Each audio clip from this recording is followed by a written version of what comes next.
Hey guys, welcome to the AFTERBUZZ TV after show for Fox's The Grinder. We'll be recapping episodes 19 and 20 tonight, so head on over and stay tuned. You're tuning into the destination for TV superfan discussion, AFTERBUZZ TV.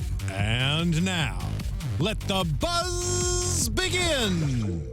Oh, some dramatics for y'all tonight. Kind of cueing that Law and Order, except I won't be saying things in a dramatic voice at the end of this intro. Hey guys, Leslie Ambriz here with the Grinder After Show. I'm all alone tonight. My co-hosts have all deserted me, so you can all tweet at them, go to Twitter, talk to Dan, talk to Annika, talk to Stephen Helmkamp, and tell them what's going on. What's going on, guys? Why'd you leave me all alone? But anyways, I mean, it's going to be a fun party because parties of one are kind of cool, right? No? Whatever. Anyways, so tonight we're covering episodes 19 and 20. For episode 19, we have A System of Trial. Episode 20, we have For the People. And because I have no co-host, y'all can be my co-host tonight. And be sure to follow me. I always forget to say this. Be sure to follow me, guys, at In Less Than No Time. That's where you can tweet me. That's where you can send me all your questions and comments. And I'll be able to kind of keep track, have a nice conversation with you guys. It'll be like we're all sitting together at a coffee shop. So let's get started right away. So episode 19, we start off with Dean Sr., Pops. You know, he keeps getting mad. Stu and Dean are grilling him. They're trying to get him ready for the Corey Mandler case and just everything where he's getting sued and trying to get along with it. And Dad keeps getting pissed off. He's like, okay, y'all need to stop grilling me. Y'all need to stop asking me all these questions. And Dean, which we find out at the beginning of the episode, is really into focus groups, which is kind of weird because, I mean, have you guys ever had a friend who was like, oh, hold on, I need to get everybody's opinion. I need to go on Instagram. I need to post this on Twitter. I need to see if people like if I'm wearing a blue shirt or a red shirt tonight. That's pretty much Dean in this episode and in his everyday life. So he decides that in order to help Dad in the Corey Mandler case, that Dean's going to bring in a focus group to the law office. And it's pretty hilarious. At least I was kind of cracking up at the fact that they were treating it so seriously. Even the people at them, they were just randos from the mall, as Dean described them. And they got really serious, like, oh, Stu isn't saying objection, and that's something that I always like to say. But they do realize that Dad keeps getting mad because a comment card states that it seems like he's hiding something. Now, Stu doesn't believe this at all. He thinks, nah, you know, comment cards are stupid. Focus groups aren't going to happen. Like, I don't know what y'all are talking about. But, just kidding, because the comment card was right, y'all. It was right, and it turns out that Dad was hiding something. He in turn messed up the Corey Mandler case. He went through and took a deal without talking to Corey first, which is, I'm pretty sure it's pretty illegal. I don't know if it is or not. Hey, Steven, do you know if that's illegal or not to take a deal with somebody if they, without consulting your client first? Oh, yeah, you're not, the lawyer is unless you have power of attorney, but usually. I don't think he did, though. Yeah, usually if you hire a lawyer, you don't give them sole power of attorney. But if they did, then it wasn't illegal. Oh, well, we're going to go with it was probably illegal, but I guess we'll find that out the season finale. Anyways, so not only is Dad dealing with all this, you know, we find out that Dean brings his focus groups not only to the law office, but he brings them on over to the family. And Lizzie becomes super insecure. Lizzie, who's always very confident, all of a sudden is like, wait, does that mean I'm going to understand like what people think about me? And so we have Dean suggests that she should send out comment cards to all of her classmates, which, I mean, the minute he said that, I was like, oh, this is not going to go well. Kids are mean. Kids are ruthless. It's going to go horrible. Ethan decides he's going to jump on the bandwagon, do the same exact thing. Turns out Lizzie got the most negative comments and Ethan got all the positive ones because he's Ethan and things always work out for him. There's a scene where he's like, wait, so all my comment cards are positive. That's good, right? That means I'm the man, like I got it going on.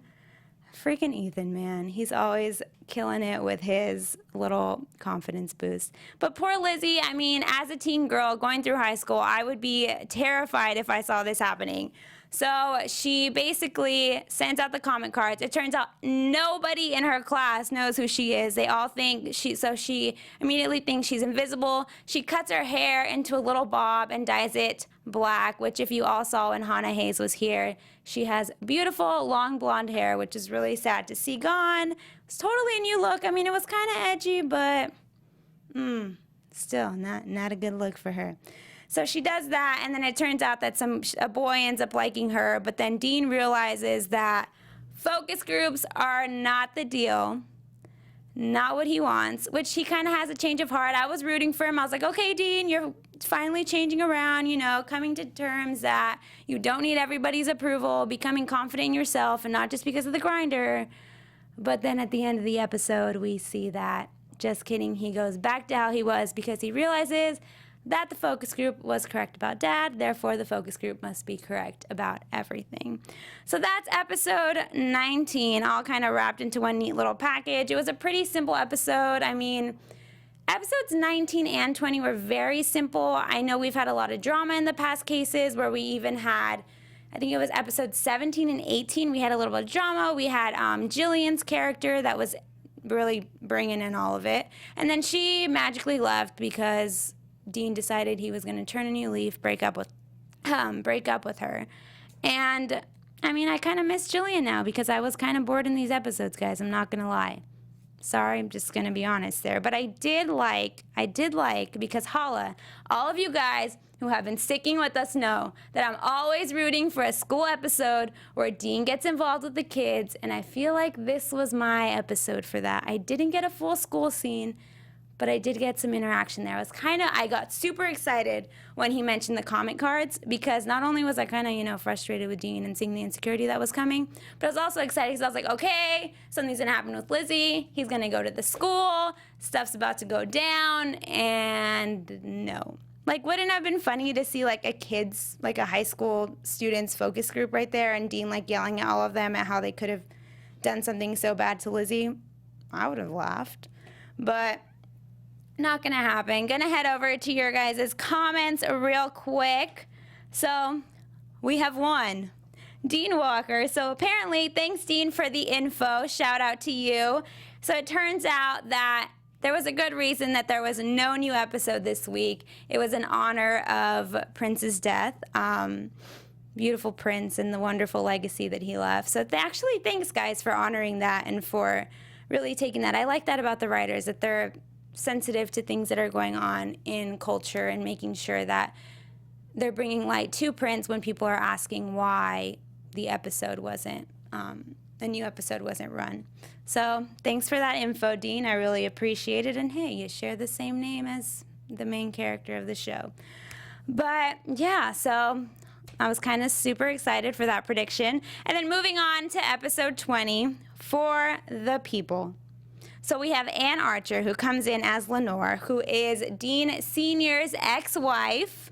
We finally meet Mom because I thought she was dead. How many of you guys have seen the episodes, our past after show episodes, where I was like, no, Mom is dead. It's like some weird Disney Bambi thing that they always got going on. But I was wrong, and I'm glad because Ann Archer is hilarious. I loved her in this episode. I love the dynamic that she brought. If you guys don't know who she is, you might have seen her in roles in Fatal Attraction, Privileged, Patriot Games, and a little throwback to Mary Elizabeth Ellis. She plays Barbara in It's Always Sunny in Philadelphia. So now I see the connection, why they brought her on, why there was such good chemistry between all the characters in this show.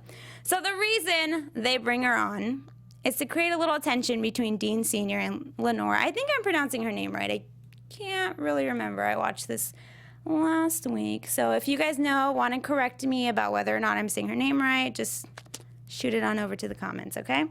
But, so she comes in, and she is Stu's dream and Dean's nightmare. So this whole season, nobody's rooting for Stu. Everyone is just like, yeah, whatever. Dean's the coolest. Even Dad is always like, okay, Dean's the coolest. And then mom comes in and she's like, Dean, you are the black sheep of the family. I'm so disappointed in you because you decided to pursue some crazy Hollywood dream and you weren't like Stu and settled down. She immediately loves Stu, immediately just, oh, I should have brought some water with me, but immediately just embraces him and validates everything he's ever done in his life.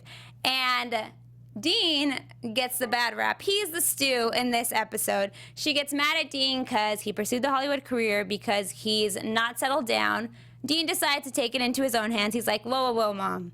I'm actually engaged. And guess, you all saw the episode, but guess who he's engaged to? Claire. That's right, poor Claire. And then he tries to convince Stu to convince Claire to be his fake fiance, and then says, oh yeah, that's not harassment though. Yeah, it is, Dean. I mean, I like that they kind of played around with that. Like, Dean was playing a little bit of a devil's advocate in there and just throwing that to different social issues that are going on in culture. Again, that's the number one thing I love about the show is when they are able to slide in cultural references and do them in a really nice and fluid way. So Dean's engaged to Claire. They end up going to dinner with Mom, and Claire plays along. And wait for it, because when Claire doesn't want to talk about it in the office, Dean comes up with another story about Claire and says that Todd is her crazy ex-boyfriend who's violent and jealous, and he's gonna just go and he's basically every girlfriend's ex-girlfriend's nightmare. He's gonna come after them. He's gonna get pissed. If I can't have you, nobody else can kind of mentality, when we all know Todd, he's the sweetest and, bless his heart, dumbest guy on the show. So that's how they play. Mom is kind of scared of Todd. We see an episode of him in the break room. He gets mad at the copy machine for not working and starts hitting it. And that's right after Deb has told Lenora about Todd. And she's like, oh my God, Claire must be in danger, which I thought was really funny. That was one of my favorite parts of that. And then going from that, the kids set up Dad on an online dating website. They take his old photo from when, I think it was when he was in the Army. He's looking good, you know, in his prime time. I mean, Dean is his son. Of course he's going to look good when he was younger. And a girl, I forgot her name. I think it was, Carlise. It was like a really random, pretty name that you would not expect. And it's this really young, like 20-something-year-old girl who goes, she got catfished, y'all. She goes to the restaurant to meet with Dean Sr. while the kids have him on the other line with an earpiece, telling him what to say to her, and she's just quiet and awkward the entire time. I mean, I can't imagine if something like that happened to me. I think I would cry and run away and just be like, oh, or pretend like walk into the restaurant, pretend like I didn't know what was happening, be like, oh, nope, that's not me. You saw somebody else on that page. Excuse me, somebody's calling me by, and like run out of the restaurant. Now you all know my tactic for getting out of a weird date, but hey, you know, you kind of need those under your sleeve for whenever something weird happens like that. So that happens with Dad. You know, there's a tension with him and Mom. He lies to her, tells her he's dating people, hence the reason why the kids create the profile, setting that up back to the restaurant. And we start off the episode with Stu and Deb forgetting their anniversary. And Dean's the only one that remembers, which I was not expecting. I thought, I mean, he kind of used it as blackmail throughout the episode, but it just wasn't. It was weird to me that they decided to have Dean remember the anniversary and Stu and Deb not remember their own. I mean, they've created some weird tension in that within the seasons of Deb and Stu's marriage kind of falling apart, but then all of a sudden it got back together in the last episode 17 and 18. Then now it's kind of good but kind of rocky. So I'd love for them in these last two episodes to end really strong with that, where we see it getting rocky a little bit, maybe in one episode, and then in the finale we'll see how it's progressed. Maybe something hilarious happens where they finally realize that they can have a lot to talk about even though they work in the same office. So Stu and Deb end up going to this really fancy restaurant. Again, same restaurant that Dad is at on his online date.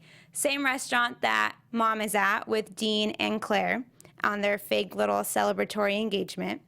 And then we have the final little puzzle piece. Todd comes in to the restaurant. This is where I lost it. I was busting up laughing. He comes in and he's like, hey, I'd like to do takeout, which, if I remember correctly, this was a really hard restaurant to get into, and Stu had to fight to make last-minute reservations when he lied and told Deb that he'd had made these for months.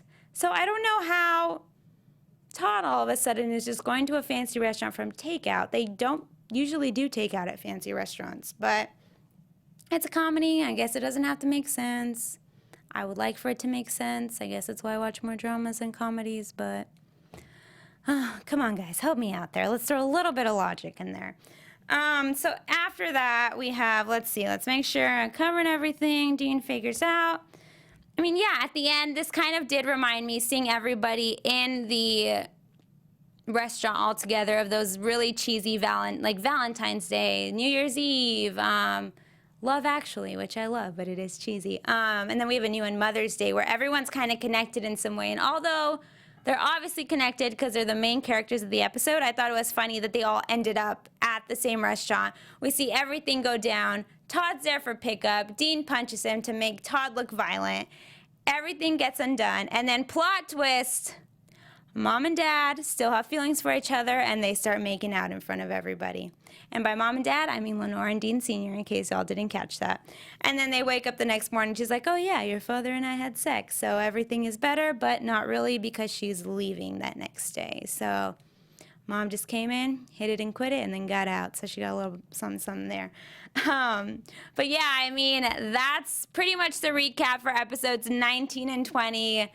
Y'all know my opinions. Y'all know, how I feel about the writing. I think it's wonderful. I think it's awesome. I just think we do need to be a little more, what's the word I'm looking for? A little more chronological and making sure that we're keeping up with past dramas and making sure that we're keeping up with past feuds and everything in the line of it. Like, if we're going to have Stu and Deb arguing and their marriage falling apart, let's keep that for a while, or bring that together in a really comedic way, which I don't think has been done yet.